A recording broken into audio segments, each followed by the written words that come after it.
Hello mga madam ko!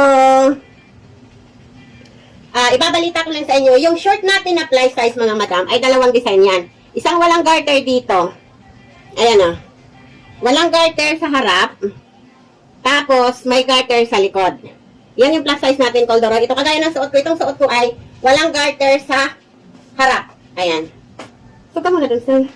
Walang garter sa harap yan mga madam ko ha. Pero may garter siya sa likod. Ayan. Ito yung mga kulay niya. Pero sa yellow basket natin, sobrang daming kulay mga madam ha. So, dalawa lang yung nasa akin. Tapos yung isa naman, lahat siya garter. Ayan mga madam ko. Dalawang design yung ating Coldoroy short. So, yung suot ko ay walang garter sa harap. Ayan. Pero, ang pagkakaiba niya lang mga kamadam ko, pag mapusun ka, mas okay ito kasi mas mabanat ito. Ito kasi, syempre, dahil sa likod nga lang ang mayroon, medyo kinulang sa banat. Ayan o, mas mabanat talaga yung lahat garter sa mga kamadam.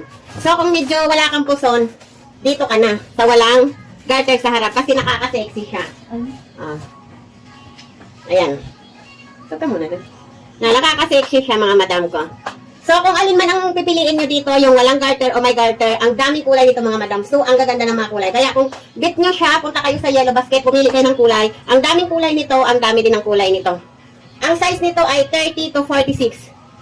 Yan. Pero meron din siya kahit sa maliliit. Kahit hindi plus size mga madam ko, meron siya. Kaya kung gusto niya, nasa yellow basket na yan mga madam ko. So, pili na kayo. Ito lang ang nandito sa akin. O, ikaw naman. Ka na. Ayan. Si Mia nga pala mga madam ko ay, ayan, may short na binili ko sa kanya. Ayan ang short niya. Oh. So, walang garter dito sa harap. Ayan, ito yon. Yung suot ni Mia, halos parang ganito rin siya. Coldoroy nga lang ito. Ito ay, hindi siya Coldoroy. Pero ang ganda ng tila niya mga madam ko. Oh. Ayan. Ito ang suot ni Mia, saka yung t-shirt. Ang ganda ng t-shirt mga madam ko. Halos cotton talaga siya. So, ang ganda niya. May round neck yan. So, hindi pa lang ako naka-order ng round neck. So, pero mag-order ako ng round neck. So, ang ganda. Ang ganda ng ano, ng tela nito. Size large siya. Tapos, itong short niya ay ito yan. So, ang ganda ng short. Bumabanat siya mga madam ko. Oh. Ayan o, ang ganda. Walang garter siya. So, ang ganda kay Mia. Oh, medyo loose lang. Medyo ragged-ragged lang. Kaya summer-summer lang natin. O, diba? So, ito ang kulay niya. Pero sa yellow basket natin, madam ko, sobrang dami ng kulay. Talikod ko nga, so. Ayan, oh. Ang ganda ng design sa likod niya, mga madam ko. Ayan, oh. Oh. Ang ganda ng short niya, oh. So, meron din ito sa plus size. Hindi nga lang siya Coldoroy.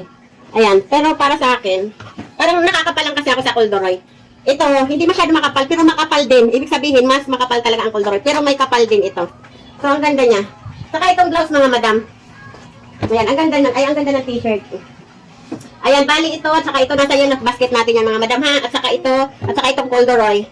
Ayan, nasa yellow basket natin tong apat na design. Itong t-shirt, ito, tsaka ito, tsaka ito. So, ay hindi. Hindi pala kasali. Hindi pala kasali ito mga madam ko ha. So, ayan. Ang ganda niya mga madam. O, diba?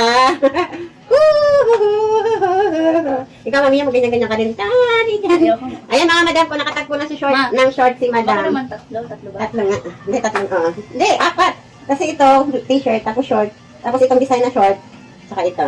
So, pero kung ako ang papipiliin mga madam ko, ito ang, para sa akin ito ang gusto ko. Kasi ito, sobrang makomfortable ka talaga kasi nga, basta suot ka lang ng suot kasi lahat garter. Ito kasi, may feeling pagka-sexy pa. Pero nakaka-sexy ito mga madam ko. So, bahala na kayo kung anong gusto nyo, punta na kayo sa yellow basket. Hindi, ang daming kulay mga madam. Tapos mamili na rin kayo ng size nyo. Kasi mula small, medium, large, XL, double XL, mayroon siya mga madam. Ha? May size ito ha, mula small, medium, double XL, yan, hanggang plus size. Kompleto sa size ito mga madam ko. Kaya kung gusto nyo, nasa comment section ng link. Bye! Bye!